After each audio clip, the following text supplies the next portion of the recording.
अस्सलाम वालेकुम दोस्तों, उम्मीद है आप सब ज़बरदस्त होंगे। मैं हूं शान और आप सब देख रहे हैं एग्रीकल्चर एंड इंफॉर्मेशन चैनल। दोस्तों, गंदम ज़ख़ीर वालों के ख़िलाफ़ बड़ी कार्रवाइयाँ और छापे शुरू। छापे मारकर कितनी गंदम बरामद कर ली गई है और कहां से की गई है। इसके अलावा हुकूमत की आड़ में चीनी से 29 अरब रुपए से ज़ायद का नफ़ा कमा लिया गया। आखिर ये फंडा क्या है, तो ये मुकम्मल फंडा आप दोस्तों के साथ शेयर करने वाला हूँ। दोस्तों, मैंने कहा था कि हुकूमत ने एक्शन लिया तो काफ़ी चीज़ें सामने आएंगी। जिस तरह गंदम ज़ख़ीर करने वालों के ख़िलाफ़ क्रैकडाउन शुरू हो गया, इसके अलावा एक और बात भी सामने आ गई कि सिर्फ चंद माह में लाखों टन चीनी के एक्सपोर्ट से पीडीएम में शामिल सियासीदानों और शुगर मिल्स मालिकान ने 29 अरब रुपए से ज़ायद कमा लिए।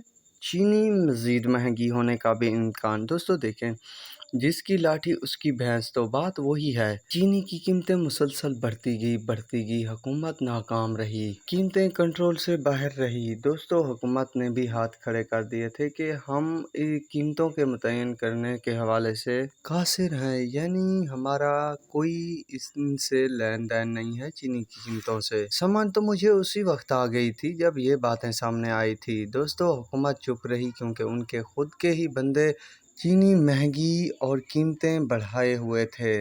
अब तो बातें भी शुरू हो गई हैं चीनी इंपोर्ट ना करनी पड़े। दोस्तों, क्या होगा आने वाले वक्त में अगर इसी तरह की सिचुएशन रही, तो दोस्तों चीनी मज़ीद महंगी हो जाएगी। बहरहाल दोस्तों, सियासतदानों का ही पाकिस्तान है, सियासतदान ही लूट रहे हैं पाकिस्तान को। बाकी गरीब का क्या, 500 रुपए किलो भी हो जाएगी तो शायद गरीब ने लेनी है। बहरहाल दोस्तों, ये थी कुछ चीनी के हवाले से अपडेट। अब चलते हैं गंदम की तरफ। दोस्तों, गंदम छापे। एसी कामोकी ने 2000 गंदम के थैले बरामद कर लिए, गोदाम सील कर दिए। ज़ख़ीराअंदोज़ों और मुनाफाखोरी एक्ट के तहत कार्रवाइयाँ शुरू कर दी।